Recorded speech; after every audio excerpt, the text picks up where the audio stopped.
नमस्कार दोस्तों, स्वागत है आप लोग के अपने यूट्यूब चैनल स्टडी पॉइंट 11 में। दोस्तों एसएससी एमटीएस हवलदार परीक्षा 2022 7 जुलाई के फर्स्ट शिफ्ट के जितने भी प्रश्न आए थे वे सारे प्रश्न हम लोग डिस्कस करने वाले हैं इस वीडियो में, और फटाफट डिस्कस करेंगे। कम समय में आप लोग को ज़्यादा से ज़्यादा प्रश्न देना चाहेंगे क्योंकि ये सारे प्रश्न 100% रियल प्रश्न होने वाले हैं, क्योंकि मैं हमेशा रियल प्रश्न ही कराता हूँ। और एक और बात आप लोग के लिए बता दे रहा हूँ कि आरआरसी ग्रुप डी का जो एग्ज़ाम होने वाला है 17 अगस्त से, उसका भी बेस्ट एनालिसिस इस चैनल पे कराया जाएगा। तो आप लोग चैनल को सब्सक्राइब कर लीजिए और बेल आइकन को क्लिक कर लीजिए। तो चलिए शुरुआत करते हैं। फर्स्ट शिफ्ट के जो भी प्रश्न आए थे उनको देख लेते हैं, जो आपकी मदद करेंगे आगे आने वाले एमटीएस के एग्जामों में। तो पहला प्रश्न दोस्तों पूछा गया था कि अनुच्छेद 43 के ए में क्या है। तो आप लोग देख रहे होंगे लगातार एनालिसिस अगर, तो आप लोग को पता है कि अनुच्छेद से हर शिफ्ट में प्रश्न पूछा जा रहा है, और वो भी 50 शुरुआती अनुच्छेद से ज़्यादा प्रश्न पूछे जा रहे हैं, ये भी आप लोग ध्यान रखेंगे। तो अनुच्छेद 43 के ए में है, उद्योगों के प्रबंधन में श्रमिकों की भागीदारी सुनिश्चित करने के लिए राज्य कदम उठाएगा, ऐसा बताया गया अनुच्छेद 43 के ए में। अगला प्रश्न आपसे पूछा गया था कि वर्षा को मापने वाले यंत्र को क्या कहा जाता है। तो रेनगॉग बोला जाता है। आइए इसके बारे में थोड़ा जान लेते हैं। तो रेनगॉग यह बताता है कि एक निश्चित समय में कितनी वर्षा हुई है। अधिकतर रेनगॉग में वर्षा मिलीमीटर में ही मापी जाती है। 1662 में क्रिस्टोफर ब्रेन ने ब्रिटेन में पहला रेनगॉग बनाया था, और रेनगॉग यंत्र में एक फनल होती है जिसमें वर्षा जल इकट्ठा होने से कितनी वर्षा हुई इसका पता लगाया जाता है। तो आप लोग ये इनके आविष्कारक का भी नाम याद रखेंगे कि किन्होंने रेनगॉग का आविष्कार किया था, तो ब्रेन ने। अगला प्रश्न आपसे पूछा गया कि गतका खेल या नृत्य कहाँ से संबंधित है। तो इसका राइट आंसर था दोस्तों पंजाब। गतका खेल नृत्य पंजाब से संबंधित है। नेक्स्ट प्रश्न आपसे पूछा गया, दुनिया का सबसे अमीर आदमी कौन है।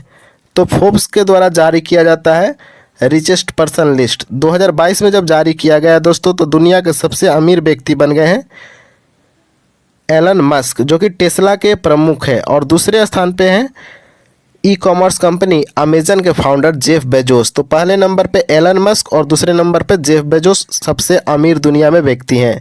अगला प्रश्न की बात करें तो 2011 जनसंख्या के अनुसार किस राज्य की जनसंख्या घनत्व सबसे कम है।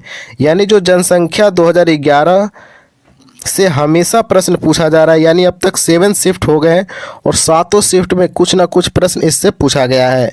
तो आप लोग इस टॉपिक को बढ़िया से देख के जाइएगा एग्जाम देने। तो जनगणना 2011 के अनुसार अरुणाचल प्रदेश का जनसंख्या घनत्व सबसे कम केवल 17 व्यक्ति प्रति किलोमीटर है। अगर यही सबसे अधिक घनत्व पूछेगा तो आपका बिहार हो जाएगा इसका उत्तर। तो इसका उत्तर हो जाएगा आपका अरुणाचल प्रदेश सबसे कम घनत्व, और सबसे अधिक घनत्व बिहार का है। नेक्स्ट प्रश्न आपसे पूछा गया दोस्तों कि भवाई नृत्य किस राज्य का है। तो भवाई पश्चिमी राजस्थान में किया जाने वाला एक स्टंट नृत्य है, और यह नृत्य अपनी चमत्कारिता के लिए प्रसिद्ध है, और इस नृत्य में विभिन्न शारीरिक करतब दिखाने पर अधिक बल दिया जाता है। तो आपको बस इतना ही याद रखना है कि भवाई नृत्य राजस्थान से संबंधित है, और नृत्य से हमेशा सवाल पूछे जा रहे हैं, 7 शिफ्ट में पूछे गए। एनालिसिस का मतलब यही होता है दोस्तों कि आपको पता चले कि किस टॉपिक से प्रश्न पूछे जा रहे हैं, और आपका काम होना चाहिए कि उस टॉपिक को ढूंढ के क्लियर करें। नेक्स्ट प्रश्न आपसे पूछा गया दोस्तों कि बक्सर का युद्ध कब हुआ था। तो बक्सर का युद्ध 22-23 अक्टूबर यानी 1764 में बक्सर नगर के आसपास ईस्ट इंडिया कंपनी के हेक्टर मुनरो और मुगल तथा नवाबों की सेनाओं के बीच लड़ा गया था। बंगाल के नवाब मीर कासिम, अवध के नवाब शुजाउद्दौला तथा मुगल बादशाह शाह आलम द्वितीय की संयुक्त सेना ने अंग्रेजी कंपनी से लड़ाई लड़ी थी। ये आप लोग याद रखेंगे। 1764 में बक्सर का युद्ध हुआ था, और बक्सर कहाँ है तो बिहार में स्थित है। अगला प्रश्न आपसे पूछा गया दोस्तों, प्लासी का युद्ध कब हुआ था। तो प्लासी का युद्ध दोस्तों 23 जून 1757 को हुआ था, और इस युद्ध में एक और ब्रिटिश ईस्ट इंडिया कंपनी की सेना तो दूसरी तरफ बंगाल के नवाब की सेना थी। कंपनी की सेना ने रॉबर्ट क्लाइव के नेतृत्व में नवाब सिराजुद्दौला को हरा दिया था। ये भी आप लोग याद रखिएगा, 23 जून 1757 को प्लासी का युद्ध हुआ था। आपसे अगला प्रश्न पूछा गया है कि राष्ट्रपति बनने के लिए उम्र सीमा क्या है। तो भारत के राष्ट्रपति के रूप में कार्य करने के लिए न्यूनतम आयु दोस्तों 35 वर्ष है। उपराष्ट्रपति के रूप में कार्य करने के लिए न्यूनतम आयु भी 35 वर्ष है। इसके अलावा राष्ट्रपति पागल या दिवालिया नहीं होना चाहिए, ये भी आपको ध्यान रखना है। अगला प्रश्न आपसे पूछा गया कि हरिशंकर चौरसिया किस वाद्य यंत्र से संबंधित है। तो हरिप्रसाद चौरसिया जो है ये बांसुरी वाद्य से संबंधित है। ऐसा माना जाता है कि बांसुरी का आविष्कार आर्यों ने किया है। ये प्रश्न भी पूछा जाता है कि बांसुरी का आविष्कार किसको माना जाता है कि किया है, तो आर्यों के द्वारा बांसुरी का आविष्कार किया गया है, ये ऐसा माना गया है। अगला प्रश्न आपसे पूछा गया है कि खजुराहो मंदिर किस शैली से बनी है।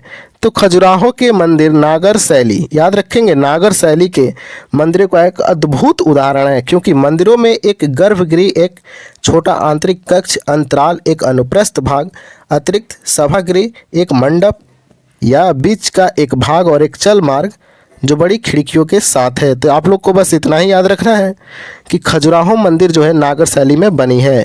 तो ये थे हमारे आज के प्रश्न, और जितना मेरे पास प्रश्न अवेलेबल रहता है मैं उतना ही प्रश्न कराता हूँ, कोई अपने से प्रश्न नहीं डाल देता हूँ औरों की तरह। तो आप लोग इस चैनल को सब्सक्राइब जरूर कीजिएगा, और आरआरबी ग्रुप डी का एनालिसिस भी इसी चैनल पे मैं करने वाला हूँ, और उसको काफ़ी बेहतरीन ढंग से कराया जाएगा। चलिए मिलते हैं अब नेक्स्ट शिफ्ट के साथ, तब तक के लिए थैंक यू, जय हिंद, जय भारत।